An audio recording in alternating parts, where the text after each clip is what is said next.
If I can have your attention, part of the dinner presentation will be additional CME talks. I wanted to give some background to it. We originally were going to start at 7:30, but I think we can get started now and we'll just end equivalently early.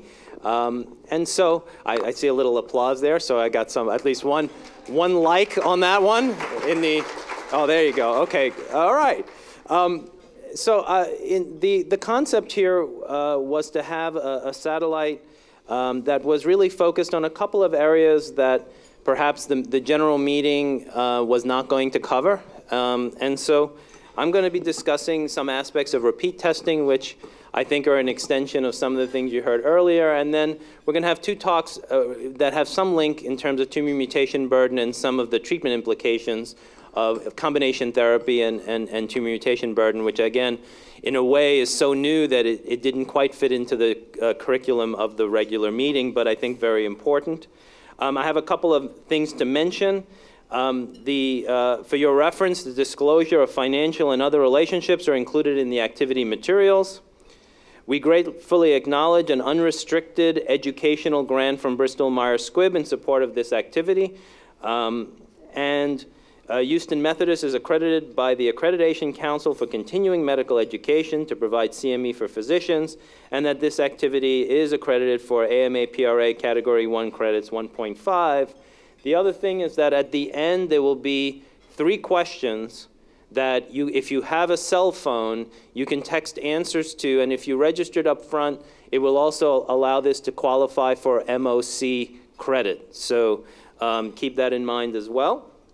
Not to mention that it'll be fun to do a little post-session quiz of sorts, but you will be eligible for MOC. With that, if we can cue up the first talk. And so I'm going to discuss some aspects of retesting in lung cancer. And you know, we heard a lot about the cost of testing, and certainly then retesting must also have its costs. And so it's something to discuss. And the guidelines that came out this year for molecular testing in lung cancer, and Neil Lindemann, who you've met during the day, and you'll hear again from tomorrow, is the lead author of the archives paper from 2018 on this topic. And these are a few things that are in that guideline that are of relevance. They addressed suitable sample types, including cytology and tissue, and assays with sensitivity as few as 20% cancer cells. And again, that statement has some implications in terms of retesting, and I'll talk about that in a moment. They mentioned that recommended targets were EGFR, ROS1, and ALK as the minimum standalone. We might want to add BRAF to that line this year. But the point is, if you're not doing larger panels up front, retesting might involve a larger panel. Number 3 here, unexpected or discordant results, is an important point. And this is where the pathologists and their understanding of their sample and the molecular results becomes really very important. Then we'll discuss EGFR mutated lung adenocarcinomas with progression as a reason for retesting, including liquid biopsy platforms, and that the repeat testing for ALK alterations was not recommended at the time of the document, and to discuss aspects of that as well. So sample-related reasons to retest. So inadequate samples. I think we saw a variety of reasons why pathologists might be overestimating cellularity, but the bottom line is that we encounter low cellularity specimens almost every day. We send them to the lab sometimes rejects them, but oftentimes our local labs will do their best to enrich cells or to work with a specimen that has fewer than 20% cancer cells, and we'll report out. I see here utility for some of the markers that are not necessarily recommended, such as KRAS, because getting back a KRAS result certainly suggests that the sample was adequate, assuming the lab reports it out. And so there are some parameters by which we can tell whether a sample might need to be retested.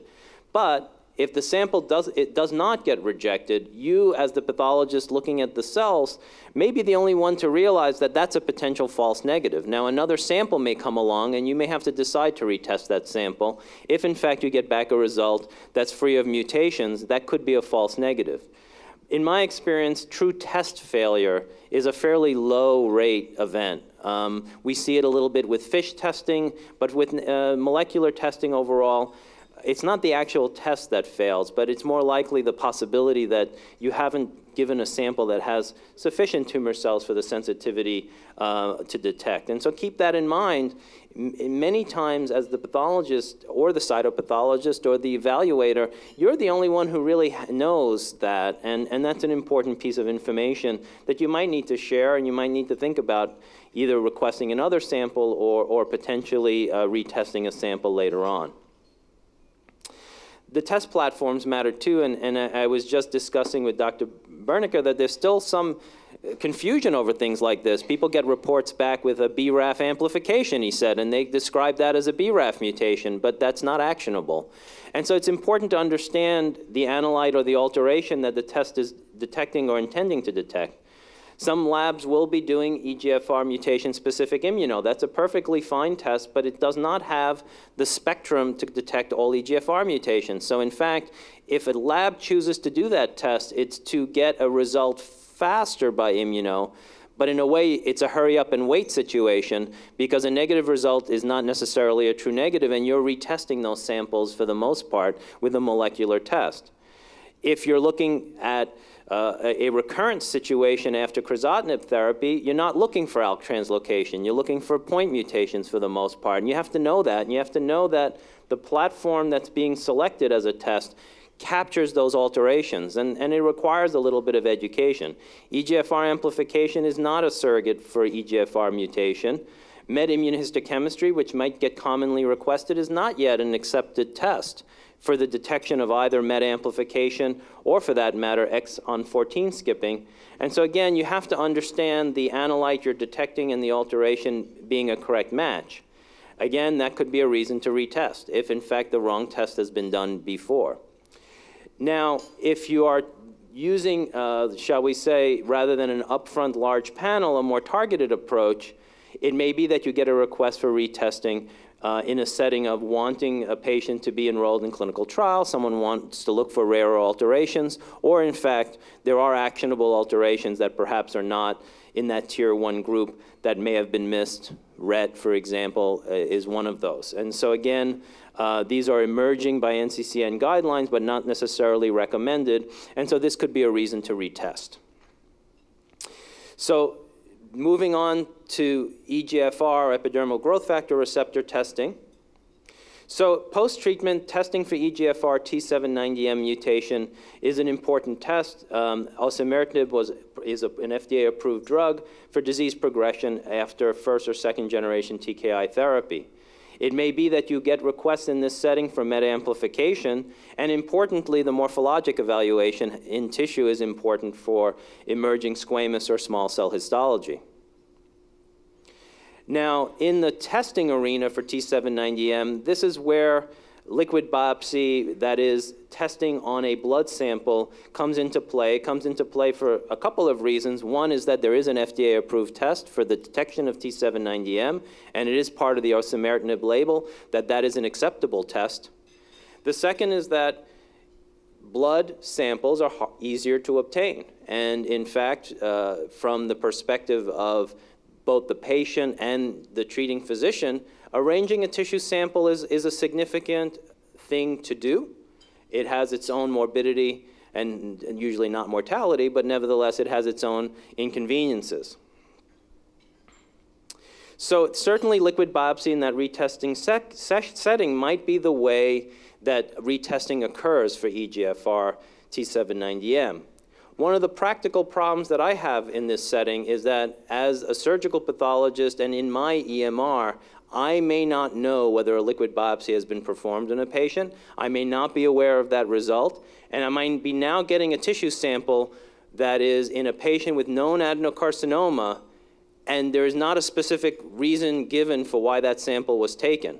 However, I can tell you that the majority of the time that was taken because a liquid biopsy was done and it did not demonstrate an alteration and tissue was obtained as a result of that. The reason it's important for us to be aware of that is that tissue is really being submitted almost purely for molecular testing for T790M, MET amplification, and morphologic evaluation for small cell squamous histology. It's not necessarily being submitted as an adenocarcinoma of unknown primary. And it's really important for us to be aware of that, and it's sometimes not so clear. Now, in terms of liquid biopsy has been looked at. This is from a paper well, actually, this is from the guidelines paper, and certainly the specificity of the test is relatively high. There are different methodologies. It's limited still by its sensitivity in that some alterations are just not detected. There's some discussion as to if you detect the original EGFR mutation and not T790M, does that test have more meaning than one that doesn't detect any alteration at all? But nevertheless, sensitivity is the issue. There's also an IASLC statement paper about testing and retesting. And if you look at the numbers from this paper, you'll see that a very similar conclusion would be reached. A test with reasonable specificity, but relatively low sensitivity among many different test types. Nevertheless, the convenience of being able to do a blood test rather than arranging a tissue sample warrants a two-staged approach to doing this. In fact, that's exactly what's recommended in that ISLC statement paper, is that you may start out with a tumor that has progressive or recurrent disease during treatment with a tyrosine kinase inhibitor, that the first step would be to do liquid biopsy. And they comment on different platforms that might be better, COBAS or digital droplet PCR for EGFR mutation, or NGS being preferred for ALK and ROS alterations, and that just depends on where your starting point is in terms of the original alteration being targeted. They point out that if the mutation is present on liquid biopsy, now that one can move on to the treatment that would match that alteration based upon the original driver. So in the context of EGFR, that would be that the T790M has been detected and osimertinib therapy would be introduced. On the other side, though, is that the mutation is absent and that there should be tissue rebiopsy. And in the comment box, and importantly, is that while the testing should be done, there should be some concern about tissue sparing in that sample. And that's what I was referring to, that now that sample has really been taken purely for the purpose of trying to find actionable alterations after therapy, not so much for rediagnosis. So a morphologic diagnosis of adenocarcinoma, morphologically similar to the original carcinoma, is probably enough. Maybe one immuno to prove a lung primary of like a TTF1, but we're not looking at a situation where you want to exhaust the tissue in any way with any other test than the molecular test, and that's really what's being pointed out here. Again, PD-L1 immunohistochemistry might be something that's needed, and that's mentioned as well, depending on the setting. The non-feasible side is the part of this flowchart that alarms me a little bit. And the reason it alarms me a little bit is because of the emphasis on how hard it is to get tissue. It wasn't as hard to get tissue before liquid biopsy became available. So now liquid biopsy is available, you get a result. The result says EGFR, exon 19 deletion, no T790M. Why am I going to then repeat any kind of tissue sample when uniformly people will state that that's the hardest part of the whole thing, you know? And so I'm a little concerned about that, but on the other hand, one can understand that rebiopsying a high-stage patient with recurrent disease who already has a lot of comorbidities is not a trivial matter. So we just have to live with this flowchart a little bit and recognize the fact that liquid biopsy is not only emerging, but extremely valuable. And you'll hear more about it tomorrow. The other thing that might change this algorithm a little bit is I think Bruce Johnson showed a curve about osimertinib versus other TKIs in first-line therapy. And it may be that the use of osimertinib up front might limit the need for T790M testing in the retesting field. Of course, we now then recognize that there's resistance to osimertinib, and there are other mutations that might arise, and none of these in particular would require rebiopsy right now, but in the future it might change. And there may be a situation where detection of these alterations, if another agent were to be selected, would be reasonable, including the histologic changes, which might be an indication for chemotherapy or some other therapy. So this remains an interesting area. The other thing that's interesting here is that this is one situation in which an emerging KRAS mutation can occur in conjunction with an EGFR mutation, something that we've recognized as largely mutually exclusive. The Q61K that was mentioned in the Oxnard paper, I just saw a case of a Q61 also in the same setting. So that is something that will happen, and you shouldn't feel that the laboratory made a mistake, that you now have two mutations that are usually mutually exclusive with each other. Now, that's all recommendation. And now we're moving into ALK. And I guess my goal of showing you ALK is to explain partly why the guidelines didn't recommend retesting here, but why there might be a difference of opinion when it comes to the actual clinical practice. So ALK translocations historically were treated with crizotinib. Crizotinib was effective. You saw the waterfall plot shown actually both by Dr. Lindemann and Johnson this morning, and really this was a situation where the approval came based upon the response of these ALK translocated tumors to crizotinib. Now, it was mentioned this morning that crizotinib was actually not designed specifically for ALK. It was a more general kinase inhibitor. In fact, it's used in ROS therapy, and it actually was designed to target MET. And so with later generations, there were improvement in drug development that really targeted this particular oncogenic driver.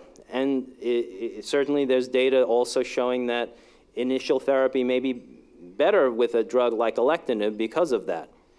But the interesting thing is that the better the drug that targets the alteration, the more resistance you get because the drug is more potent. So ironically, crizotinib is less potent, but maybe has a slower rate of resistance mutation.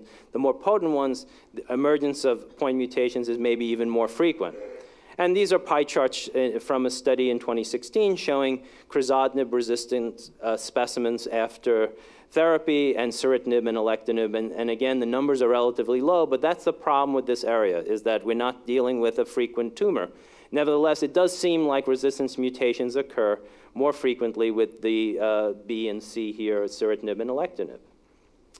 So that leads to a table. This is from a paper in 2018 showing the correspondence, or actually it's from that same 2016 paper, and showing what you could do if you had kind of a cheat card in your pocket, right? And you said, well, let's say I started on crizotinib, and I now have resistance. Well, let me look.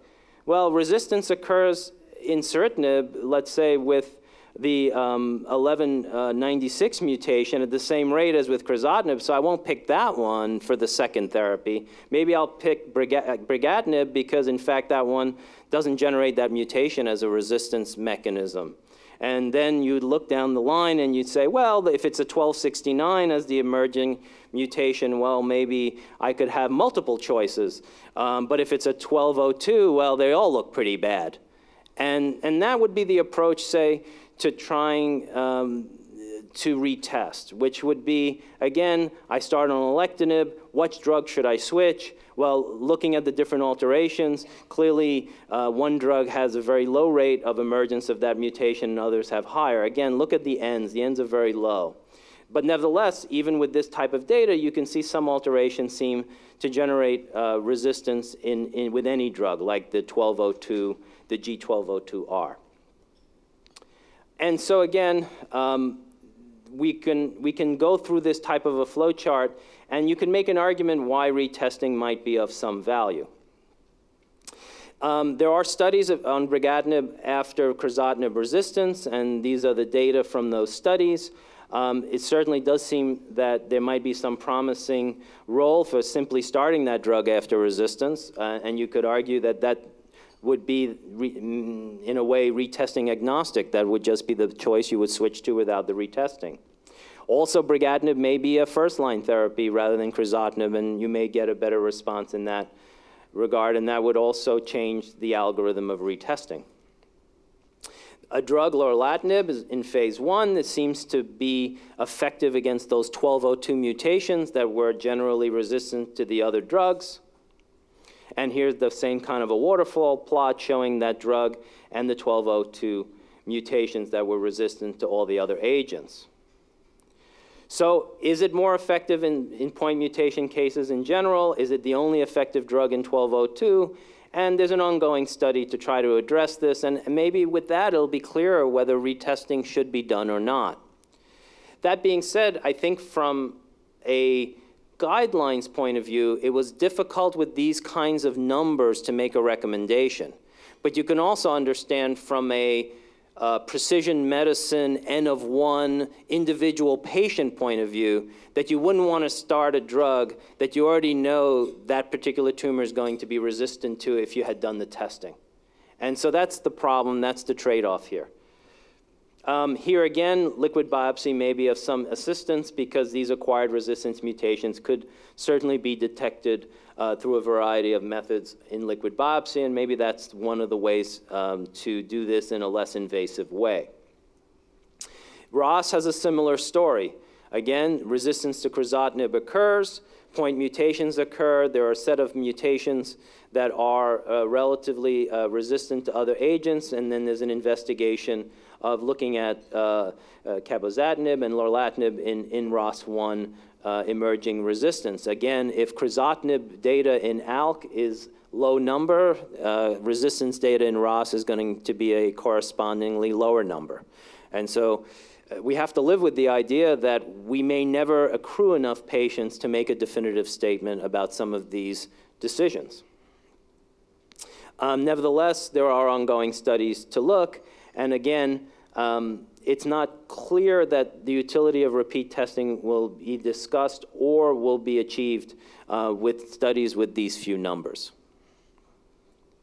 And similarly, newer agents will continue to come out with sort of the understanding of the mechanisms of the resistance. The drugs are being made tailored to specific alterations in their mechanism of resistance, and so more drugs will come out that will target these resistant alterations, and even the most resistant one, the 1202R, which was really resistant to the current class of anti-ALK drugs.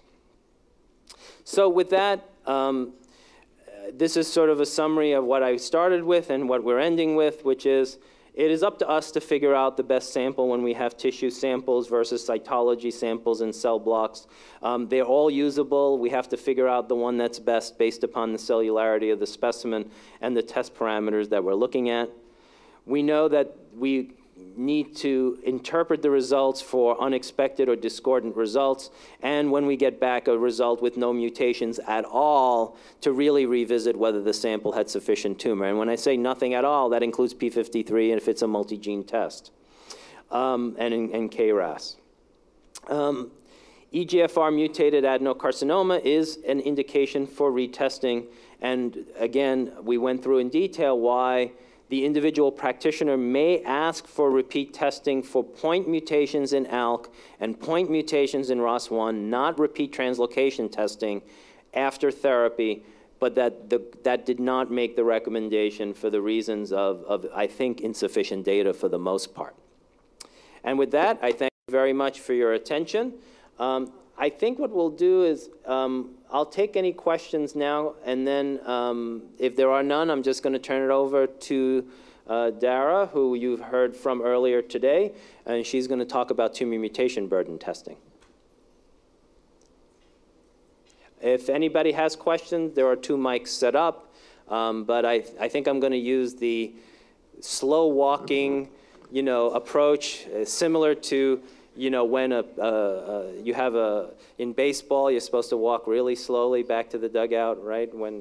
After the pitcher bats, kind of a thing, So no questions. All right, excellent. Thank you very much for your attention.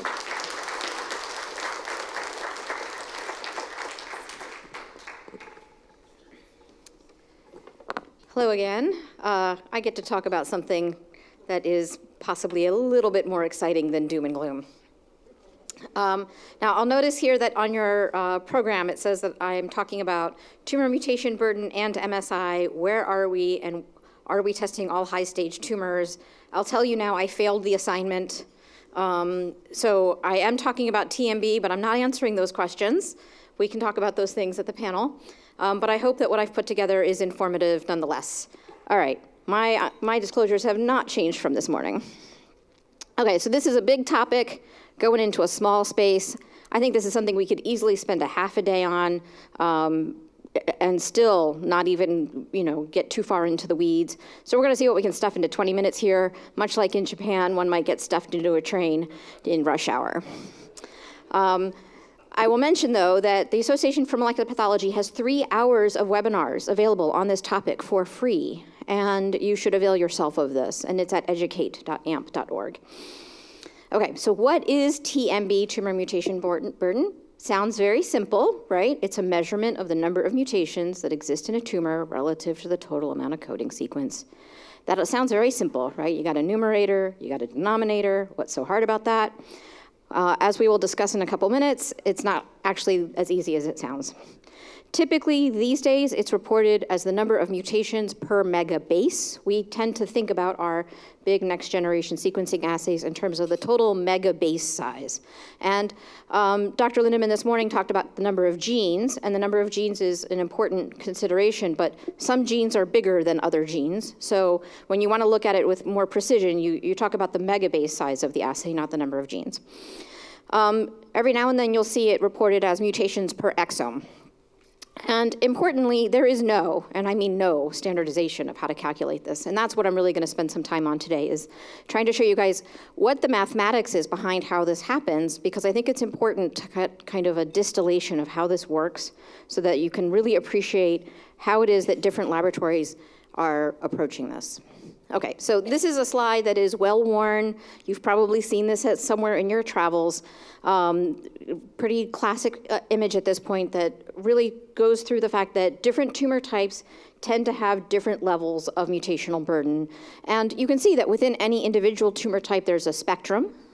But some tumor types are very clearly more on the mutated spectrum than others. And the classic examples are bladder cancer, melanoma, and lung cancer tend to be on the right side of this with lots of mutations per megabase. And things like pilocytic astrocytomas and medulloblastomas and AMLs tend to be more on the left side of this. Okay, so why TMB? What is the point of this? As everybody knows at this point, it has been proposed as a potential marker for response to immunotherapy agents. So I want to briefly go over what the theory is for why it is that this should work, right? So I'm going to throw a term up there, IO. I went to a few oncology meetings a couple years ago, and people kept saying IO, IO, IO. And I was like, what is this IO thing? It's oncologists speak for immuno-oncology. So if you hear IO, you know what they're talking about. Took me a while. Okay, so PD-L1, let's see here. Nope, wrong way. Okay, I guess I don't have an arrow. PD-L1 is on tumor cells, and it interacts with PD-1. And so when a T cell recognizes a tumor cell because of an antigen, the tumor cell can actually suppress the action of that T cell through this PD-1, PD-L1 axis. And that interaction downregulates the action of the T cell to basically silence it. And this is a mechanism to avoid T cell mediated killing. So recognize that all of these IO agents that are in the PD-1 and PD-L1 pathway, for the most part, they're monoclonal antibodies, and they either bind to PD-L1 or PD-1, and they prevent that interaction from happening, basically liberating the T cell to go after the tumor cell. But note that this is dependent on the recognition of a neoantigen, right? So that's that little guy in the red blob there, being presented by a class 1 molecule. This neoantigen, you'll recall, is part of how the T cell says, oh, this is no longer self, this is foreign, right? It happens with viruses, tumors, et cetera. So this is part of what initiates the T cell mechanism to say, not self, eliminate. Okay, so the hypothesis here is that if a tumor has a lot of mutations in it, that it accumulates those mutations in the form of everything going on at the level of the peptides. They get chewed up. And I had to sort of work pretty hard to go back to like college and early medical school level immunology. To go like, okay, MHC class 1, 2, remind myself about this stuff. So you'll recall that peptides get chopped up and presented by antigen-presenting complexes. And the hypothesis here is that when you have a mutated gene, that leads to a mutated protein, which leads to a mutated peptide, which is recognized as non-self. So the more mutations you have, the more of these peptides you have that will be recognized as non-self. Hence this idea of increased tumor mutation burden leads to increased neoantigens. And that's essentially the entire premise behind this. My personal take on this is that biology never behaves the way we think it does. So while that's a very nice first pass, I suspect it'll turn out to be slightly more complicated. So here's a little bit of data, and I'll walk through some of the data that has been put out in this field. This is one of the earlier papers on this. It's from 2015 from Nair Rizvi's group. And it talks about PD-1 blockade being dependent on the mutational landscape of a lung cancer, and that this is how you can distinguish the likely outcome. And they did something that's very familiar at this point, but at the time was fairly novel, which is that they split up the cohort into a high tumor burden and a low tumor burden. They looked at a cohort of patients treated with immunotherapy. It's a relatively small study, right? 34 patients. But importantly, they didn't just say, okay, well, we're just going to do this one analysis. They did a whole bunch of other really interesting analyses. They did exome sequencing, they did HLA typing, they did neoantigen prediction. And at the end of the day, they found something that we are coming to recognize more and more, which is that the high non-synonymous tumor mutation burden was associated with a better response in the setting of this treated cohort. Okay, sounds simple, right? Like I said, numerator, denominator, we're done, pack up, let's go home. Okay, so number of synonymous mutations identified per megabase of coverage in the assay, but in reality it's less straightforward, and so this is where we get into some mathematical gymnastics. And I found this fun article that is fun to look at just for an aside if you're a giant geek like me about how gymnasts use physics. And so gymnastics is fun and interesting and uses a lot of physics, but I really want to talk about some mathematical gymnastics. Okay, so when you think about TMB, generally we think about this as the basis of comparing to tumor exomes, right? So exomes is generally looking at the 30,000 or so coding areas of the genome. And so most studies that look at TMB and ask, does my algorithm to calculate TMB work, compare against exome studies. And so if you think about the TCGA data, TCGA is predominantly tumor exomes, and you can look at TCGA data and distill down what in there is mutated and what's not, and you can get a mutation profile and mutation burden rate out of TCGA data. And one of the things about exome is it's the most comprehensive approach to looking at coding sequence. So from that perspective, it's a really good gold standard. The part where it's not such a good gold standard is that exomes, by definition, tend to not be very deep in terms of their sequencing. So those low frequency alterations, those things that are happening at 10%, are not going to be picked up by exome sequencing. So you already get a sense that there's some mathematical fudgery that has to happen here, right? Because we know that the exomes are possibly going to underrepresent the actual mutational burden since they're not picking up those low-level events. Now, some of the early studies looked at mutations per exome. And if you think about mutations per exome, this is a paper from Dave Carbone's group in 2017. They actually looked at number of mutations per exome, and they split it up into less than 100, 100 to 242, and greater than 242. Now, we don't think about this way, right? This is not how the field has evolved.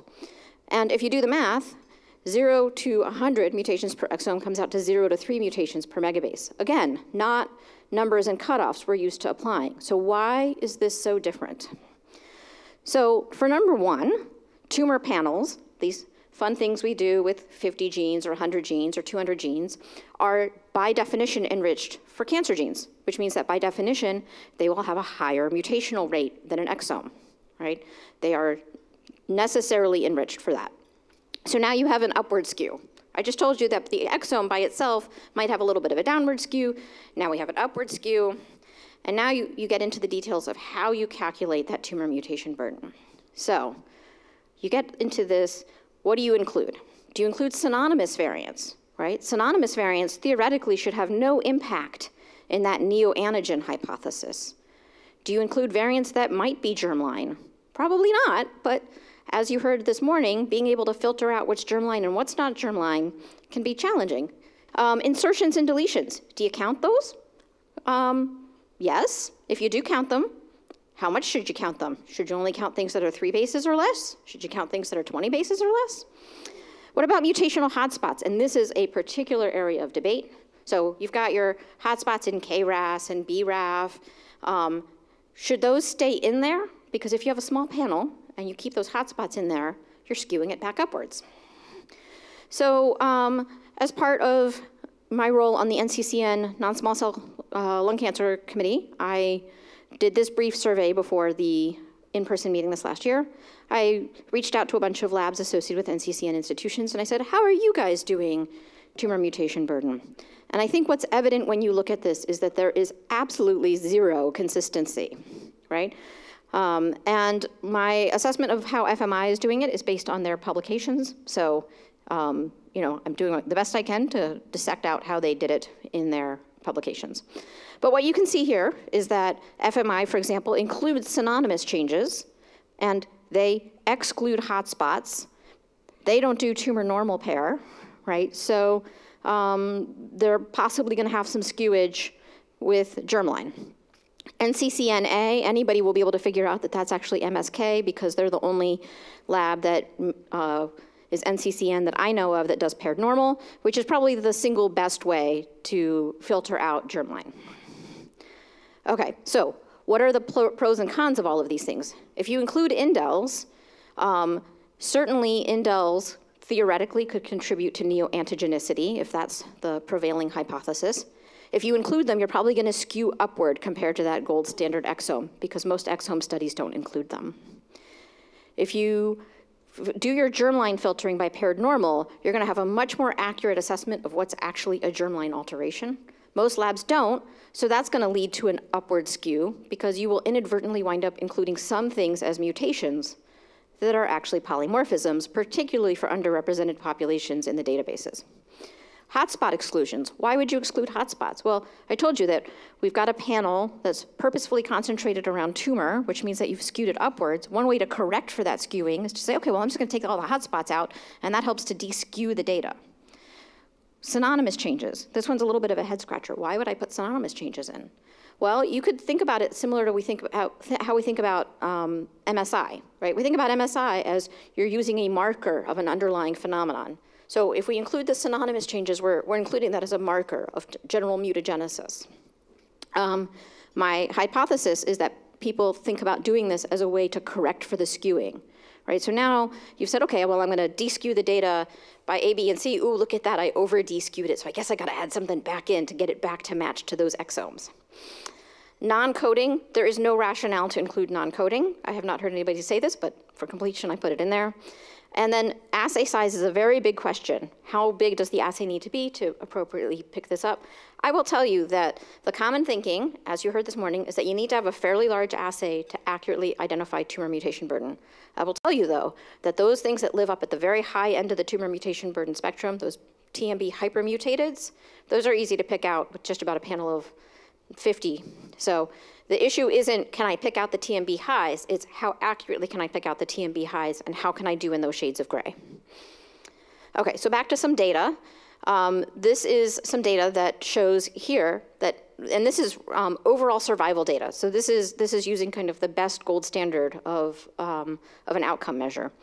And so in tumors other than lung cancer and melanoma, you see this nice division in the Kaplan-Meier curves. If you focus it specifically on lung cancer and melanoma, you also see this nice division in the KM curves, right? So this is the joining of high tumor mutation burden plus immunotherapy agent. That looks pretty impressive. Now, the most recent study that I think is fairly likely we'll hear more about in the next talk is this Nivo plus IPI study that looked at the impact of tumor mutation burden and this combination. But note that the left-hand graph here, this left KM curve, is restricted to the TMB high population. So if you restrict your analysis to the TMB high population is how you get your biggest spread in those KM curves. I don't know that anybody's really been able to give me a satisfactory explanation for why they cross at the beginning. Okay, now the other thing about this particular study is when you look at just that TMB high cohort, it doesn't matter what the PD-L1 immunohistochemical status was. Now, how many people here sign out PD-L1 IHC? How many people here hate it with every fiber of their being? I really can't stand it. I think it is pretty dreadful, to be honest. And I am super embracing of the idea that we would come up with something other than an immunohistochemical assay for this, and this looks like a pretty good candidate. But there are lots of other things in this mix, right? So tumor mutation burden is most definitely not going to be the end-all, be-all of how we make these predictions. It's a fairly blunt tool, right? Pretty big axe. So this is a nice review that talks about neoantigenicity from lots of different perspectives and immunogenicity.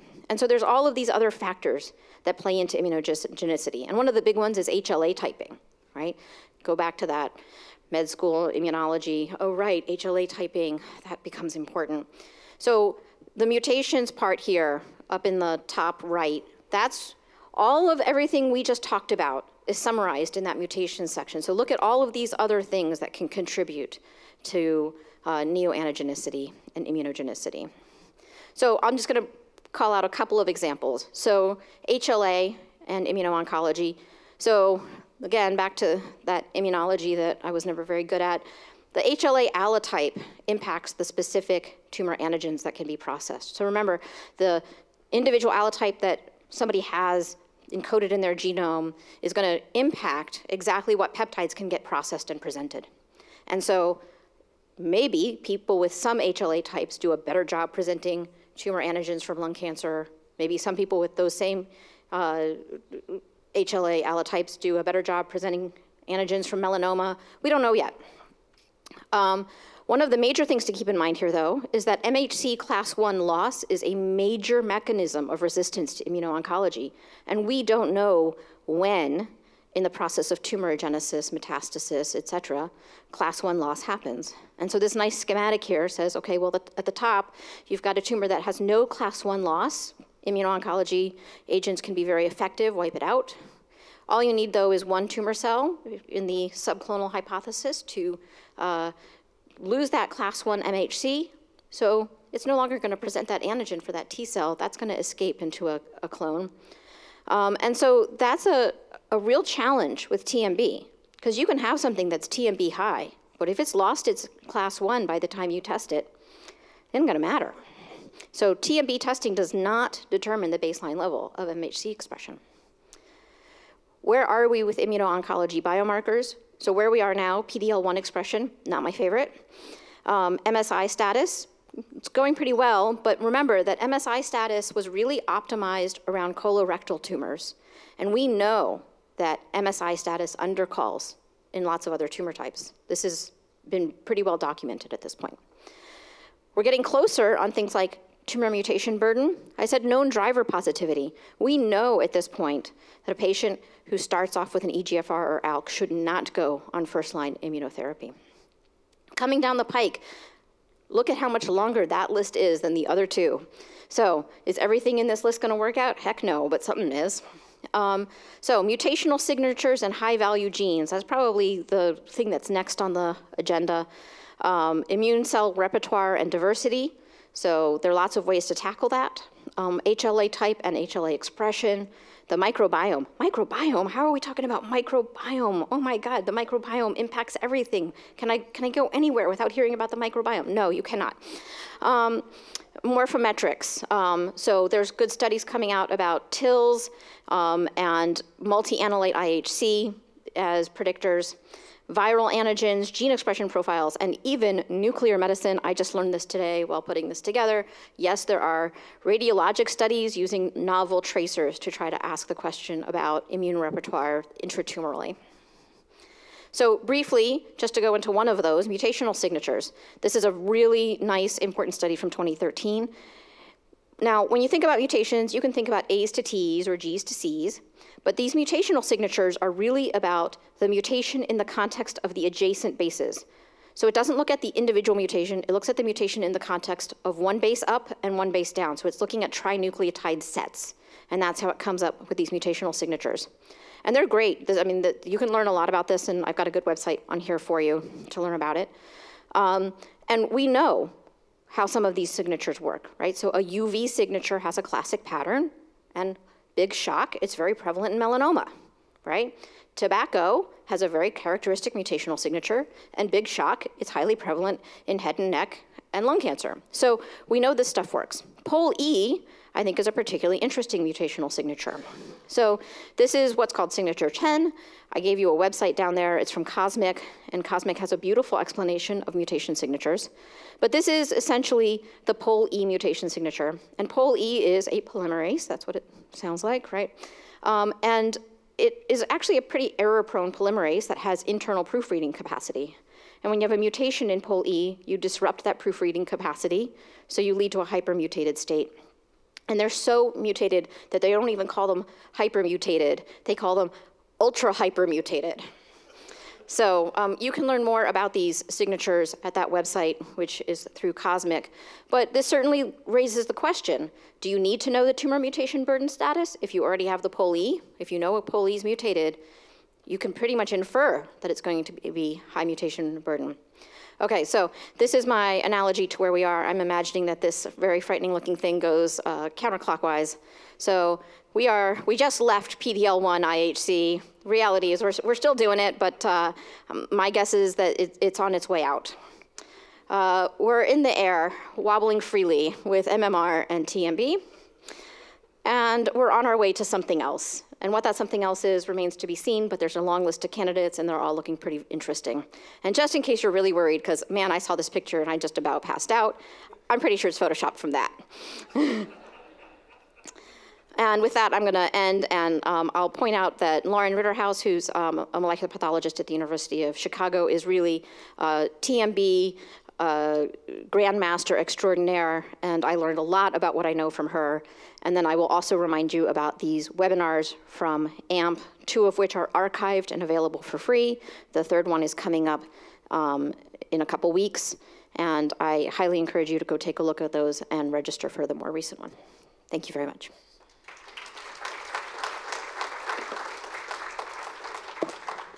Should we, questions? Everyone wants to go to bed. Or drinking. Feel free to keep drinking while I talk.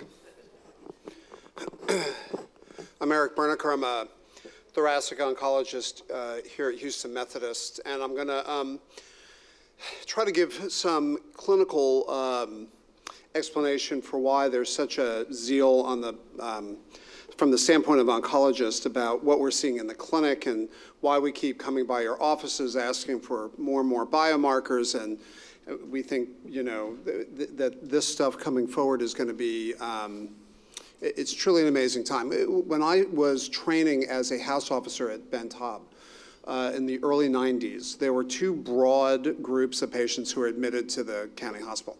And one was essentially the very advanced HIV, which at that time was a horrific epidemic. AZT had just come out. We were admitting about 20 people a day to Ben Taub with advanced PCP and cryptococcal meningitis. And then the other group of patients had advanced pancreatic cancer and advanced lung cancer. So generally by the end of the month, the medical students on the rotation had vowed never to ever do internal medicine, and certainly not oncology. My point is that over this time, HIV has become a very manageable disease. A lot of people who weren't there at the time can't really imagine what we were seeing.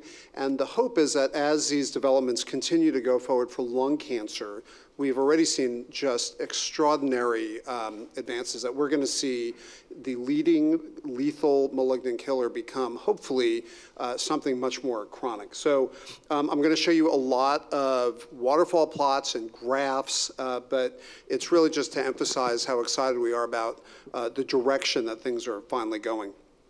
These are my disclosures. My wife was very upset there weren't more until she read the New York Times this week. She's pretty happy with this now. This has nothing to do with the talk, really, although this is, of course, Niels Bohr and Einstein sitting around in the dawn of the quantum age, two of the smartest scientists of all time, and they are just sitting around smoking. I want you to know that Dr. Lindemann and Dr. Kagel did not write the biomarker guidelines also smoking, but it is truly interesting how things have changed. So it's redundant even at this time to point out that immunotherapy has truly revolutionized cancer care. It's been very quickly adopted into pretty much standard treatment for many stages of lung cancer. It's now available frontline, either as a single agent or in combination with chemotherapy. We've known for a while now that second line is superior to chemotherapy. It's now standard of care for stage 3 disease, locally advanced after chemoradiation, and there are too many trials to even count looking at combinations of immunotherapy with radiation, with multiple other small molecules, with other immunotherapy drugs, and we're going to really need a lot of help out on the biomarker front to really know who's going to benefit and who's not. So this is a graph that really shows that, unfortunately, while there are some rare tumors that respond beautifully, there are a lot of tumors that don't have great response rates, but when you respond, you really tend to respond well. Julie Bramer just published the results of the first phase 1 NIVO trial that 5 years out, lung cancer patients were added to that trial pretty much as a afterthought. It was mostly melanoma and renal cell, and 5 years later, 24% of patients with metastatic lung cancer were still alive. That is a jaw-dropping statistic. So I just want to give a kind of arc as we move forward in terms of looking at where combination immune checkpoint therapy has brought us with a variety of diseases, and then talk about kind of where we've gotten currently in lung cancer. This is from Dr. Walchuk's New England Journal article looking at ipilimumab and nivolumab, and after the end of a long day, it's pretty hard to say that, in metastatic melanoma. And in this situation, you can see two things. The top graph is a spider plot, and the bottom is the usual waterfall plot. And as you know, down is good in this case. Very, very high response rates. And what you can see from the spider plot is that when people respond, they tend to have significant ongoing responses. I will point out, however, and this will come up as a theme also through this, that dual checkpoint therapy is toxic. This is not necessarily the least toxic therapy. It's not necessarily like cytotoxic therapy with double agent platinum-based therapy, but there are a lot of toxicities with these dual drugs. And we began to see some of the interest in mutational load in melanoma. This is from Dr. Snyder's article from 2014 that looked at responses to ipilimumab. And basically what you can see again is that, as has been mentioned, that the higher tumor mutational burden did seem to be associated with significantly better and more prolonged survival. So this is also a theme to be carried forward as we go. This is just another way to look at what Dara's shown, is that as the somatic mutation numbers go up, the response rate tends to be better. There are two broad groups of patients I see in my practice. I also see uveal melanoma patients. We have a very active program here at Methodist. So they're at the bottom. There's almost no tumor mutational burden. It's a crushingly difficult disease to take care of. And then a lot of the diseases that we see fairly significant activity is kind of in the middle and up, head, neck, lung. But there's no question that there's a pretty robust association here. So now we start getting exciting. So metastatic renal cell, this is a paper published this year looking at dual checkpoint therapy in people with intermediate and poor risk metastatic renal cell. They were randomized between the standard of care, which is a small molecule TKI sunitinib, versus ipi and nivo, and a theme of pretty much every oncology meeting for years is that the immunotherapy regimen was significantly better, much more active, and has become now standard of care. I will point out that you do not need PD-L1 testing or TMB testing to get Nivo and Ipi. If you have intermediate or poor risk, it's approved and you can treat. And so as things were looking better for renal cell and better for melanoma, obviously immunotherapy moved quickly into the non-small cell lung cancer realm. This is from 2015. Dr. Bramer published this second-line therapy. So these are patients who had metastatic lung cancer. They had failed therapy with front-line cisplatin-based chemo, and you can see that nivolumab, second line against docetaxel, gave a substantially better overall survival with pretty much less toxicity. It's true that docetaxel is kind of a weak second-line competitor, but that's all we had. That was the standard of care at the time. And similar, this was in squamous. There was another paper that looked at adenos, but the point is, at that point, second-line therapy with immune checkpoint drugs were approved, and again, at that point, it was fairly much agnostic for PD-L1. If they progressed, they got onto these drugs. So like we often do in oncology, we saw activity second line, we moved it up. And this is from Dr. Langer's Lancet Oncology article that looked at adding pembro to chemo versus chemotherapy. This was front line. These were patients who walked in the door, had not been treated. And indeed, the combination of the immune checkpoint with chemotherapy gave substantially better overall, at that point, progression-free survival, with actually not much more toxicity. And then recently updated Dr. Gandhi at ASCO this year and then in the New England Journal showed that the overall survival benefit persisted. And so at this juncture, pretty much this triplet therapy of pembro with combination chemotherapy for most patients with adenocarcinoma of the lung is now frontline therapy, unless their PD-L1 is greater than 50%. So, you know, I'm sure that pathologists hate PD-L1 and oncologists are not necessarily more enamored. I will say that this is not like a fun EGFR or ALK where it's pretty, you know, binary. We all know some of the testing frustrations with this, but the point is, when you're giving chemo with pembro, you saw benefit across all levels of PD-L1. And in fact, while there was a trend in the higher expressors, even low PD-L1 expressors benefited from the combination therapy. And so, gee, if pembro and chemo is better, why don't we just give pembro against chemo? And in fact, there are some non-lung cancer articles in the New England Journal, but not many anymore. And so this was looking at pembro versus chemo. These were high PD-L1 expressors. The point is that we were able to show that essentially pembro by itself against cytotoxic chemotherapy and high PD-L1 expressors was vastly superior. And so for PD-L1 high, pembro single agent is now the standard of care. And it's not hard to argue with patients to take immunotherapy. They all want to be Jimmy Carter. And it's really not hard to twist their arms not to take cytotoxics. So the question is, do we even need chemotherapy frontline in lung cancer anymore? And the question that comes up is not so much in the really high PD-L1s. The question is, if they're low or zero, what do we do with those patients? And how do they do with immune checkpoint? So this was also published or presented at ASCO this year. This is the Keynote 42 that looked at pembro versus a chemotherapy doublet. These were EGFR and ALK negative. And the results are not counterintuitive. In the people with very high PD-L1 expression greater than 50%, you see the by now very familiar significant improvement in overall survival with the immune checkpoint drug by itself.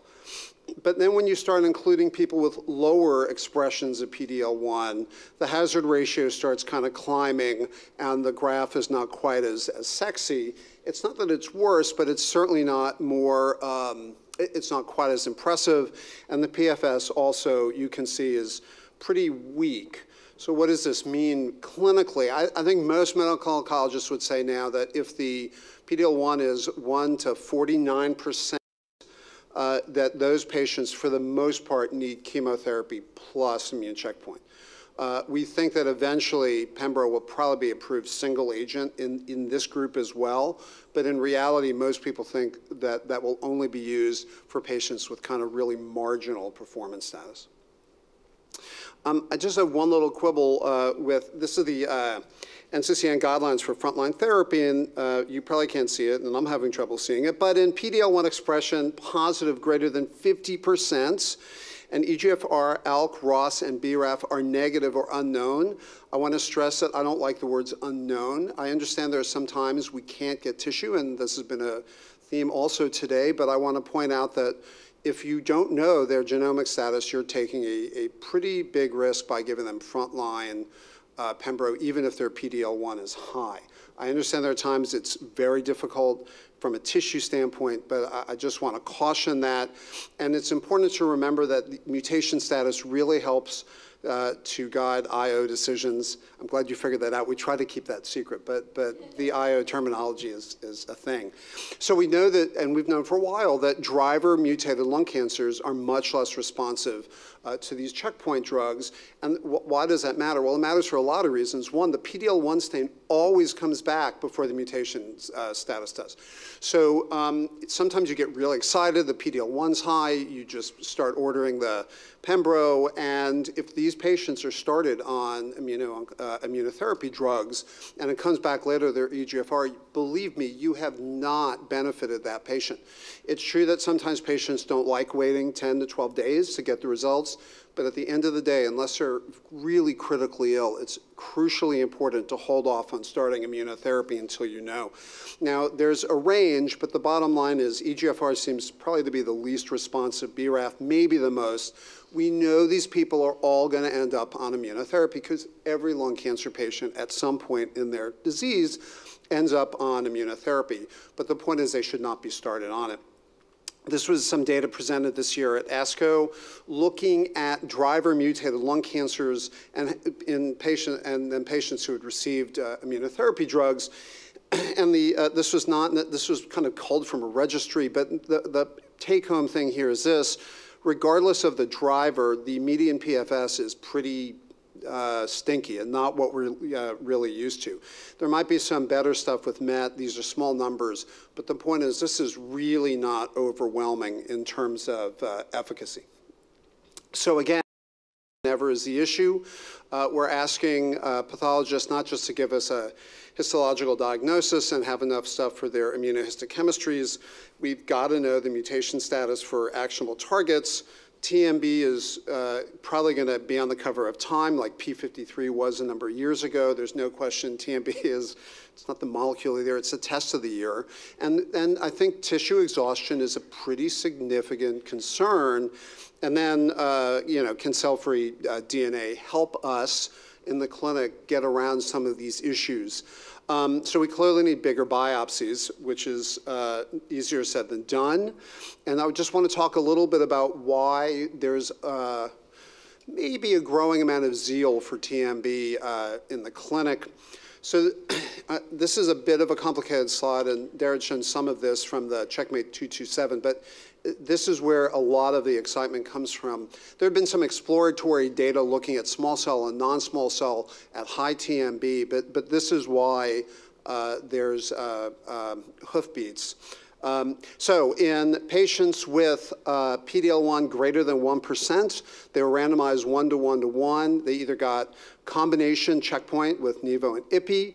They got chemotherapy based, whether they were a squam or an adeno, or they got single agent Nivo. If they had PD-L1 less than 1%, they still got randomized either to Nivo or Ipi or chemo, but it wasn't felt to be fair to give them Nivo if their PD-L1 was 0. So they got chemo plus Nivo. And only some of this stuff has been coming out, but here's the important thing. You saw this. If they have a high TMB, their progression-free survival of getting dual checkpoint drugs was 43% at 1 year versus 13. That is a fairly robust, impressive number. Now, how many people have high TMB? I get it, but the point is this is a biomarker that a lot of clinicians and patients would be willing to act on. Again, Nivo and Ipi is not the easiest regimen to take. This is not like single agent. These patients very often have significant fevers, they have colitis, they have endocrine issues at the wazoo, but 43% at a year is not bad. The other important thing is these are robust. If they respond, the duration of response is impressive. And you can see at 12 months, 68% were still on therapy versus 25% for chemo.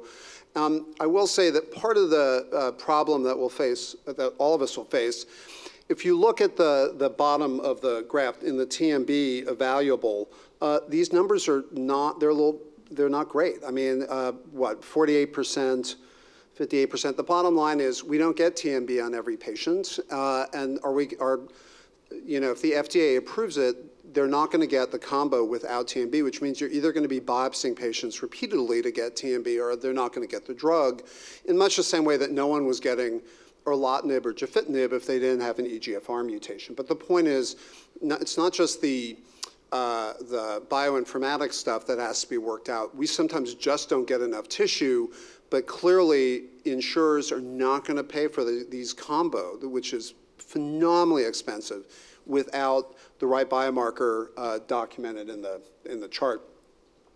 This again showing that, again, TMB high at the bottom, significantly, the graph is really moving. I will say a couple of other frustrating but interesting things. On the left, you'll see that if the TMB is high, and again, for the purpose of this study, it was 10 mutations per megabase, and the PD-L1 was less than 1, you can still see that Nivo and Ipi was pretty good. But here's what's interesting. Chemo in high TMB and low PD-L1 is pretty icky. I mean, 8%, that is a devastatingly small number. So chemo is grossly ineffective in that disease. And then everything goes, you know, to hell in a handbasket if the TMB is less than 10 and the PD-L1 is less than 1%. So eventually what we finally got into is lung cancer docs and thoracic oncologists, we finally have our triple negatives, right? So these are patients who are genomically negative, they don't have drivers, they don't express PD-L1, and they don't have TMB, and you can see pretty disappointing numbers across the board. Now, they're not zero, but let's just say that for incredibly expensive toxic therapy, these numbers are quite poor. Progression-free survival, again, this is just showing you that regardless of PD-L1 expression, if you had high TMB, you did pretty darn well with the combination with profoundly divergence in the curves. It didn't matter the histology, whether it's a squam or whether it was a non-squamous, the combination won. The ongoing response is pretty impressive. The Nivo-Ipi had about a 3.6% CR rate, which is impressive. Most of these are partial responses, often with stable disease. It does take longer to respond to the immunotherapy. So the only real advantage of chemo at all is if you really need a quick response. And again, the duration of response to the dual therapy was not reached versus 5.4 months with chemotherapy. And again, it's predictive of ongoing response at 12 months. It seems to be fairly independent from PD-L1, so we're looking at different populations. This was what Dr. Ramalingam presented at AACR, but the point really is that you would think often that PD-L1 should be high in high TMB, and that's not. These are independent markers of different populations. Just some more quick graphs just showing the same thing. Checkmate 568 was a kind of exploratory analysis. It was not randomized looking at Nivo-Ipi. But again, the higher the TMB, the higher and more robust the responses were. And again, PD-L1 doesn't matter. I mean, it matters, but it doesn't matter if the TMB is high. And progression-free survival is stuff that we used to not see. Now, are there other situations or venues that we can use TMB? This is an interesting paper that was published in the New England Journal where Forte et al. Looked at neoadjuvant Nivo and resectable lung cancer. And the important thing here is this: 9 of 20 patients had major pathological responses after they were resected. Same story, that didn't matter if they were PD-L1 high or negative. But interestingly enough, the bottom line is if they had a high TMB, those are the ones who tended to have the great response. And if they did not have a high TMB, they were not, there was not a good corresponding path response. So are we going to have to start doing TMB on patients who are being considered for neoadjuvant immunotherapy? Maybe. And this is just, again, showing that regardless of the subgroup, that whether they were PD-L1 high or negative, it's really the TMB status that mattered. So again, we keep talking about tissue being an ongoing and chronic concern. So can cell-free DNA help? This is an article that Dr. Gandera et al. Published recently in Nature looking at tumor mutational burden from blood as part of the OAK and the popular studies. These are essentially immunotherapy versus docetaxel and second line. The important thing here is that we're starting to see similar findings in the blood. So the blood TMB high, you can see a clear divergence of atezo favored over docetaxel. And the bottom line remains that that the high TMB in the blood versus lower did correlate with response. Will this be able to be validated, and how does TMB in the blood compare with TMB in the tissue? And I will let the very smart people in this room tell me, but the bottom line is it's always much more attractive to send you know, a tube of blood off rather than send them back for a biopsy. So this might have legs, but both from the patient standpoint in terms of convenience and ease of following it. And this just again shows that there was a significant favoring of atezo, and the higher the blood TMB, the more that they benefited. So where does all this go? There's an article in the New York Times on desperation oncology. I know for those cynics in the audience, you'll say all oncology is desperation. But the point is that in this article, they interviewed a bunch of oncologists who mentioned that when patients had exhausted their options, especially if they did not have tumors that were conventionally or FDA approved to receive immunotherapy drugs, that they felt bad not offering these patients you know, Nivo or Pembro. And I think we all agree that ideally that's not the way to practice oncology, right? They should either be on a clinical trial or they shouldn't be getting these drugs. And the problem is that you can't watch TV without an Opdivo or a Keytruda commercial, and everyone has a cousin who got it somewhere else and did great, and they know that the side effects are not severe generally. The point of all of this is that we will need an ongoing discussion between patients, oncologists, and pathologists, because we don't just need markers that tell us who needs to get these drugs. I mean, that would be great. We need markers that tell us who doesn't need to get these drugs or when we can stop. Because the expense, not just of testing, but I don't need to tell you the expense and financial toxicity of taking immunotherapy for 2 years is extraordinary. I'm not down on immunotherapy. I just think that we have huge numbers of patients who do not benefit. And so we will definitely need help. The question is, if someone's TMB is low, and if their PD-L1 is low, and if the data is pretty clear that they have really, really bad response rates, do we just say that they don't get treatment? And if we don't say that, then a question, if everyone's going to get immunotherapy at some point, then it really calls into question what we're doing with biomarkers in the first place. So again, what's the issue?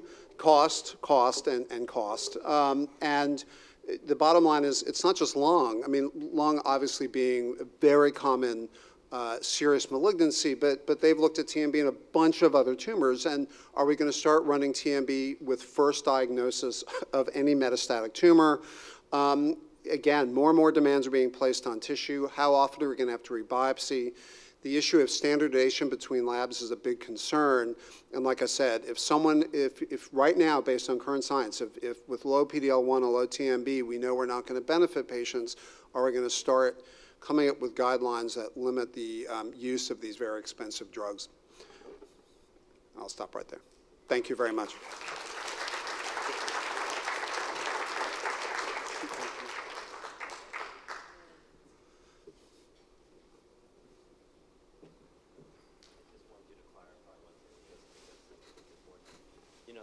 I do have one question for Dr. Bernecker, because I think we're looking at all this data, and it's in some way, to me, heralding the end of PD-L1 testing. What's that?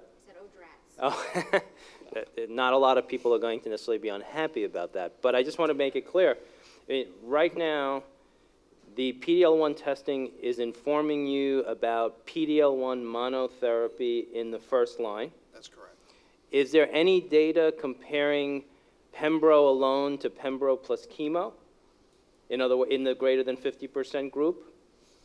There's some, but I think that the consensus continues to be that if their PD-L1's that high, I don't think there's any argument. People feel comfortable enough with Pembro by itself. I think once it's below that, you're right.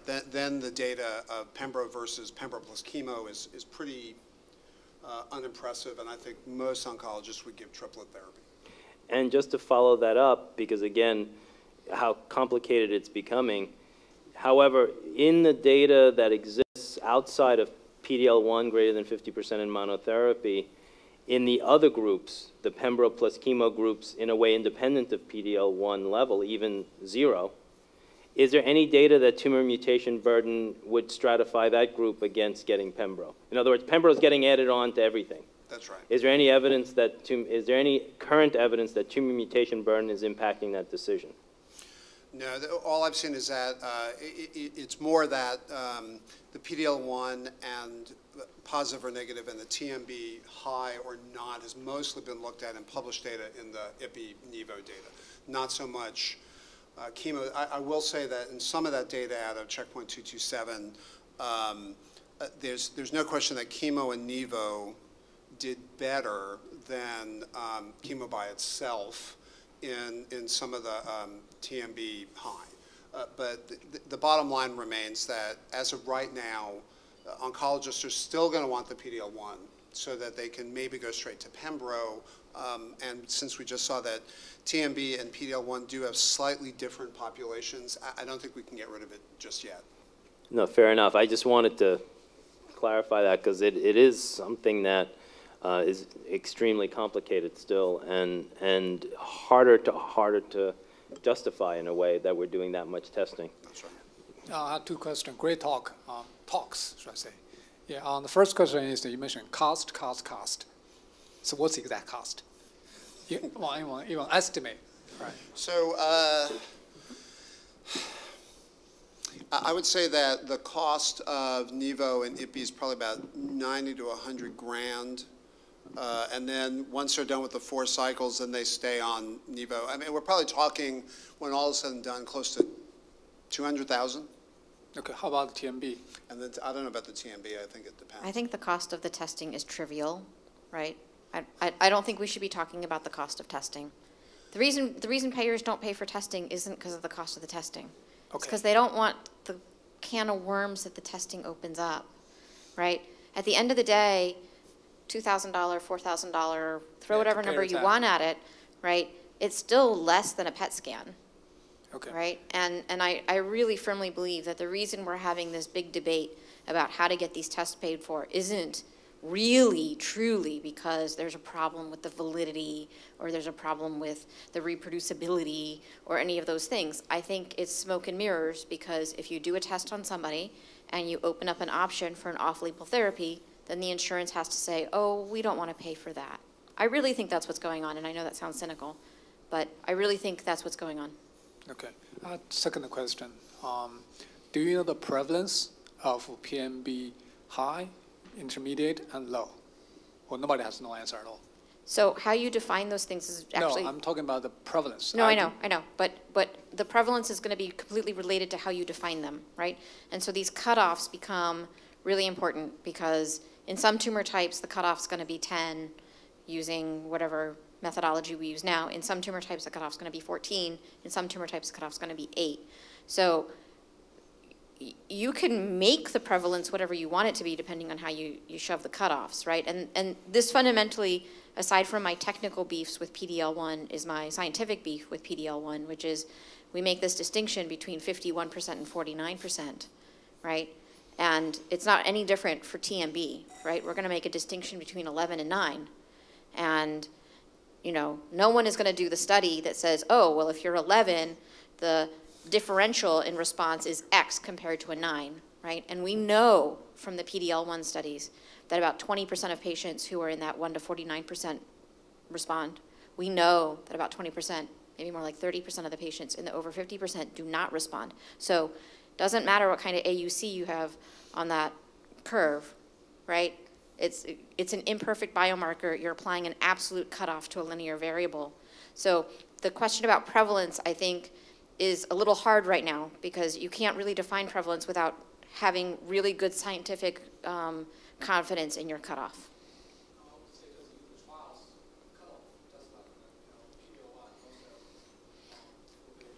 So, I mean, I don't know that I know the data on prevalence all that well. What I will tell you is that the data that I'm really familiar with is all the validation data that looks at comparisons to exomes. And you look at the R-squared of the comparison curves, and the problem with most of these curves is that they're all clustered either at the bottom or at the top. And it's very, very easy to get a very beautiful R-squared if your data's not evenly distributed across your curve. Yeah, and it's true that I think in the Hellman data about 50% of people, they didn't have TMB data because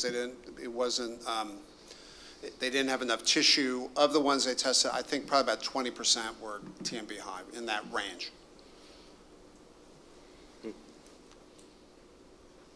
In the patients that were TMB low, did anyone look at PD-L1 in that subset? Does that stratify response in the TMB low? So it stratifies in the sense that if they're TMB low and PD-L1 high, they still have a good shot at response. If they're TMB low and they're PD-L1 low, they're really out of luck.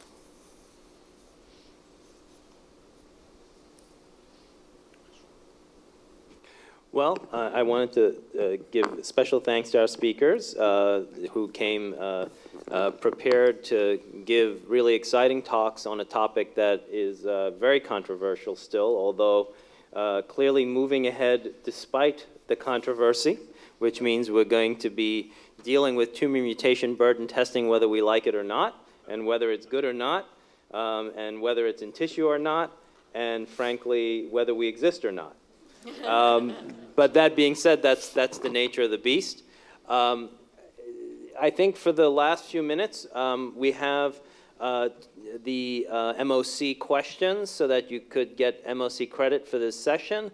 And so what's going to happen at this point is that if you wish to do this or for MOC or even just for fun, if you have your phone, you should text Methodist to 37607 once to join, and then once joined, you'll be able to text an answer to each question. The first question is actually going to be a trial question rather than one of the 3 questions. So there's actually 4 questions altogether. So if anyone is ready, I'm going to move to that question. And that question is, who won the 2017 World Series? The Boston Red Sox, too literal on the Sox. New England Patriots, perhaps not a baseball team. The New York Yankees. The Houston Astros, which anyone from Houston shouldn't get wrong. Don't know and don't care. These are all there. And as you're texting your responses, they come through. And I guess I'm going to continue to wait until the bars don't move. Is that the idea? Okay. We're still getting responses. I want to get everybody a chance to join in for this question. And then you'll be ready for the other ones. Looks like we just stopped to go. Oh, no, just to prove me wrong. One more PD-L1 test. Okay. No, still going. Okay. Different cutoff. All right, we're going to stop there. What's that? You can change your answer once you see the results. Is that true? Oh, that's not such a good thing. In fact, whether that was a good thing or not, it was not a good thing to broadcast that. Anyway. Anyway, there's your answer. And so there you go. Okay, so now let's go to the first question. Which of the following is true regarding repeat molecular testing in lung adenocarcinoma? Current CAP, ISLC, AMP, strong recommendations include repeat testing for EGFR, ALK, and ROS1 for disease progression on therapy. Repeat testing must be on tissue as liquid biopsy failure rates are high. Repeat ALK testing is for the detection of translocation presence, as loss of translocation is the typical resistance mechanism. Repeat testing in ROS1 translocated tumors is not indicated, as to date resistance has not been reported, and depending on the initial choice of EGFR tyrosine kinase inhibitor, repeat testing for EGFR T790M detection is recommended. Okay, getting some answers. 4, 6, 8, almost there. Now I know that I have to slow down because otherwise we get, well, I guess that becomes like an ask the audience then. It can be a little bit like Millionaire. I guess that's not on anymore. Okay, so it looks like we've, okay, there you go. And so this is the distribution of answers, and the answer to the question is E. Okay. Oh. And there you go. Okay, and there's a reference from the guidelines paper. All right, and so now question number 2, which is really question number 3. Which of the following is true regarding testing for tumor mutation burden, or TMB? Molecular platforms for testing and bioinformatics approaches are standardized for TMB detection and reporting. A. The use of TMB will likely replace PD-L1 testing in most tumor types.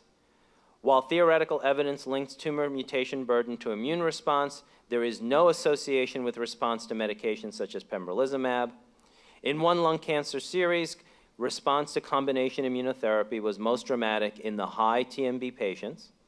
And in lung cancer, TMB is now a recommended test as part of NCCN and CAP ISLC AMP guidelines. Okay, we have 6 responses. I'm kind of shooting for 14. Looked like 14 was the magic number. And just as a tease, we are at, oh, there we go, 14. Okay, so let's show the results. And the results, majority have picked choice D.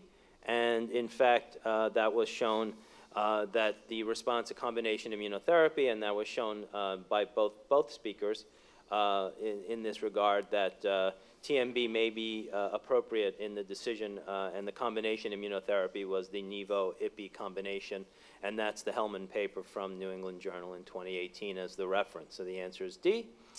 And now for the last question, which of the following is true regarding combination therapies in immuno-oncology? A, while combinations of PD-1 inhibitors and CTLA-4 inhibitors are effective in melanoma, there is no proven efficacy in lung non-small cell carcinoma. B, combination of DLL3 targeting and pembrolizumab have shown high response rates in small cell carcinoma. C, PD-L1 testing remains relevant in the selection of pembrolizumab monotherapy when the tumor score is greater than 50. Chemotherapy in combination with immunotherapy is standard therapy for all stage 2 non-small cell carcinomas. And E, PD-L1 biomarker testing guideline, PD-L1 biomarker testing guides therapy in stage 3 non-small cell carcinoma after chemoradiation as per the Pacific trial results. All right, we've got 5 responses, we got 6. All right, we're gonna sell at 14. We have one at, 15. We got one of those answer changes. Okay, there you go. Okay, and so the answer C, PD-L1 testing remains relevant in the selection of pembrolizumab monotherapy when TPS score is greater than 50. And while there isn't a reference there, I suppose it was in your slides when you were showing the monotherapy slide. And with that, I thank you very much for your attention and your attendance tonight. It was a fun session, and I think we covered a lot of ground in terms of things that will be much more established at the CBC4 in 2 years. Anyway, thank you so much, and have a great night.